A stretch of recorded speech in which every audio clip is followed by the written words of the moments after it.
நீங்கள் அநியாயம் செய்யப்பட்டுட்டீங்க, கூப்பிடுங்க அல்லாஹ்வை, யா அசீசு யா முக்ததிர். நீங்கள் சும்மா இருக்க வேண்டியது அவங்களோட பாட்டில். அவனுக்கு ஒரு நாளும் தூக்கம் போகாது.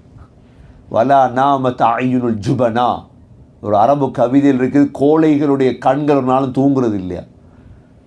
யாரை கண் தூங்காதான்? நீங்கள் துவாவை கட்டு நீங்கள் தூங்க வேண்டியது தான். கோழைகளுடைய கண்கள் ஒரு நாளும் என்ன செய்யாது, தூக்கம் போகாது. ஏன் தூக்கம் போகாது? இந்த துவாக்கள் உள்ளத்தை குத்தும், போய் உள்ளத்தை என்ன செய்யும், போய் குத்த தொடங்கும். அஹ்த அசீஸின் முக்ததிர், யா அசீஸு யா முக்ததிர். அவ்வளோதான், நீங்கள் நிம்மதியாரி, நீ ஒன்றும் செய்ய தேவையில்ல, அவன் போடுவான் திட்டத்தை. முக்ததிர் அசீஸோட சேர்ந்து வந்திருக்குது. முக்ததிர் பன்மையாக முக்ததிரூன். நான்காவது இந்த முக்ததிர் மலீக்கோட சேர்ந்து வரும். எதோட சேர்ந்து வரும்? மலீக்.